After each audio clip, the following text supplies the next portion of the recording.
आप सभी दर्शकों को मेरा नमस्कार। दोस्तों, इस वीडियो के अंदर मैं आपके लिए लेकर आया हूं Haryana CET court case update. जैसा कि मैंने कल आपको वीडियो अपलोड करके जानकारी प्रदान की थी कि आयोग के द्वारा इस भर्ती के अंदर जो नॉर्मलाइजेशन फॉर्मूला लागू किया जा रहा है उसके खिलाफ अभ्यर्थियों के द्वारा पंजाब एवं हरियाणा हाई कोर्ट के अंदर रिट याचिका दायर की थी। और इसमें याचिकाकर्ता जो थे वो रोहतक के पवन कुमार और अन्य अभ्यर्थी थे। और इनका ये कहना था कि आयोग के द्वारा जो नॉर्मलाइजेशन फॉर्मूला लागू किया जा रहा है इसकी वजह से रिजल्ट प्रभावित होगा और कई जो योग्य अभ्यर्थी हैं उनके साथ में न्याय नहीं हो पाएगा। आपको बता दूं कि हरियाणा में ग्रुप सी भर्ती के लिए आयोजित कॉमन एलिजिबिलिटी टेस्ट यानी सीटी के रिजल्ट में नॉर्मलाइजेशन फॉर्मूले को लेकर के और ये रिट याचिका जो है वो दायर की गई थी। तो आज हाई कोर्ट के अंदर इस पर सुनवाई हुई और सुनवाई के दौरान क्या हुआ, क्या रिट याचिका खारिज कर दी गई या फिर रिजल्ट के ऊपर रोक लगा दी गई, पूरी जानकारी के लिए आप वीडियो को देखिएगा। और चैनल पर अगर आप नए हैं तो चैनल को सब्सक्राइब जरूर कीजिएगा, क्योंकि इसी प्रकार की अपडेट मैं हमेशा आपके लिए लेकर के आता हूं। तो आप देखिए, हरियाणा सीईटी नॉर्मलाइजेशन के खिलाफ याचिका खारिज। हाई कोर्ट का पहली ही डेट पर फैसला। एचएससी चेयरमैन बोले प्रक्रिया वैध एवं न्याय संगत। तो हाई कोर्ट के अंदर आज सुनवाई के दौरान और हाई कोर्ट ने ये जो रिट याचिका थी नॉर्मलाइजेशन फॉर्मूले के खिलाफ, इस याचिका को क्या कर दिया है, खारिज कर दिया है। पहली डेट के अंदर हाई कोर्ट ने अपना फैसला सुना दिया है और रिट याचिका को खारिज कर दिया है और कहा है कि एचएससी के द्वारा जो नॉर्मलाइजेशन फॉर्मूला अपनाया जा रहा है ये क्या है, वैध है और न्याय संगत है। और ऐसा ही एचएससी चेयरमैन का मानना है। तो पूरी न्यूज क्या है वो आप देखिए। हरियाणा में ग्रुप सी भर्ती के लिए आयोजित कॉमन एलिजिबिलिटी टेस्ट यानी सीटी के रिजल्ट में नॉर्मलाइजेशन फॉर्मूला लागू करने को लेकर खड़े हुए विवाद को पंजाब एवं हरियाणा हाई कोर्ट के एक फैसले ने समाप्त कर दिया है। हाई कोर्ट ने हरियाणा स्टाफ सिलेक्शन कमीशन यानी एचएससी के नॉर्मलाइजेशन फॉर्मूले के खिलाफ लगी याचिका को पहली ही डेट में खारिज कर दिया है। दरअसल रोहतक के पवन कुमार और अन्य अभ्यर्थियों ने आयोग के नॉर्मलाइजेशन फॉर्मूले के खिलाफ हाई कोर्ट में चुनौती दी थी। उम्मीदवारों का कहना था कि नॉर्मलाइजेशन फॉर्मूला लागू करने से रिजल्ट प्रभावित होंगे और कई योग्य अभ्यर्थियों के साथ में न्याय नहीं हो पाएगा। हाई कोर्ट ने इस याचिका को गंभीर माना और इसे अर्जेंट कैटेगरी में 29 अगस्त को सुनवाई के लिए लिस्ट किया था। वहीं जस्टिस संदीप मुदगल की अदालत में इस पर आज अपना फैसला सुनाया। यह मामला लाखों युवाओं से जुड़ा होने के कारण फैसला अहम माना जा रहा है। तो एचएससी चेयरमैन ने इस बारे में क्या कहा, देखिए।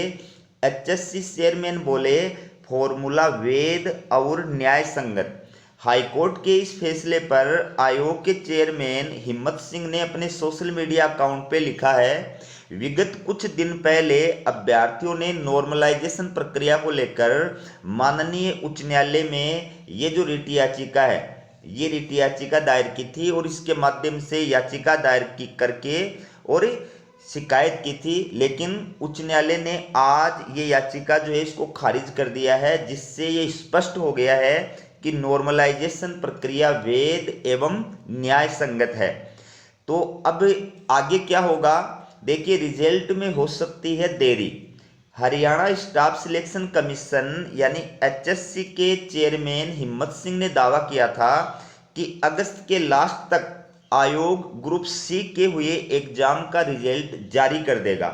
लेकिन अभी करेक्शन पोर्टल को खोले जाने की डेट भी आयोग की ओर से नहीं दी गई है, इसलिए रिजल्ट में देरी होने की पूरी संभावना बनी हुई है।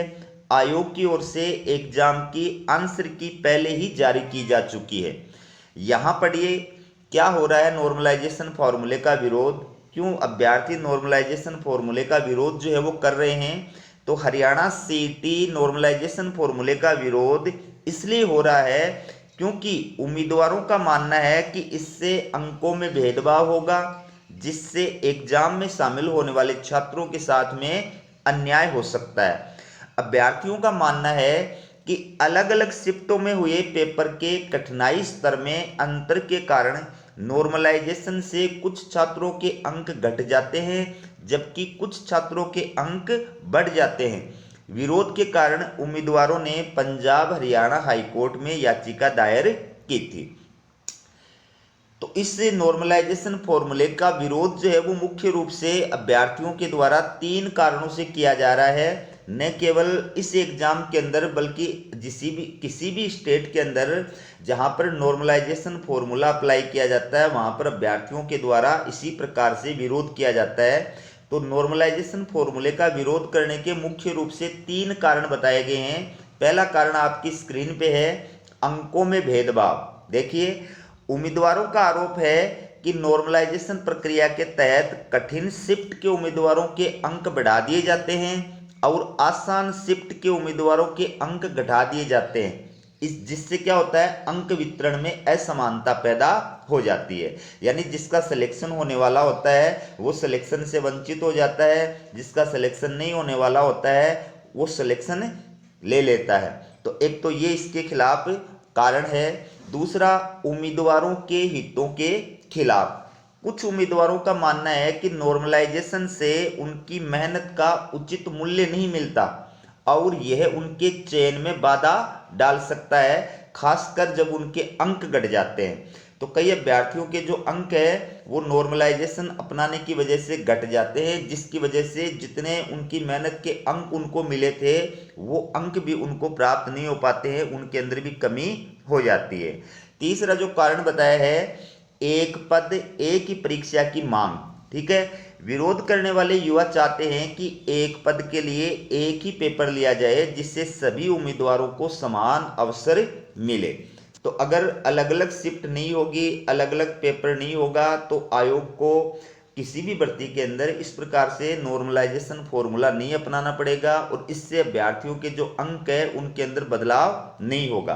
अगर एक ही दिन पूरी परीक्षा होगी, एक ही पेपर होगा, एक ही पारी के अंदर एग्जाम होगी, तो इस प्रकार की ये नॉर्मलाइजेशन फॉर्मूले की जो ये प्रोसेस है इसका कोई अभ्यर्थी जो है वो विरोध नहीं कर पाएगा। लेकिन यहाँ पर जो सक्षम एजेंसी होती है जो एग्जाम कंडक्ट कराती है उसका अपना तर्क होता है और वो ये कहती है कि अभ्यर्थियों की संख्या इतनी ज़्यादा होती है कि एक समय में एक ही पारी के अंदर एक ही पेपर से उनकी परीक्षा कराना पॉसिबल नहीं होता है। उस वजह से उनको अलग अलग डेट में अलग अलग पारी के अंदर एग्जाम कंडक्ट करानी पड़ती है। और जब अलग अलग पारी के अंदर अलग अलग डेट में एग्जाम होती है तो जाहिर बात है नॉर्मलाइजेशन फॉर्मूले को अपनाना पड़ता है।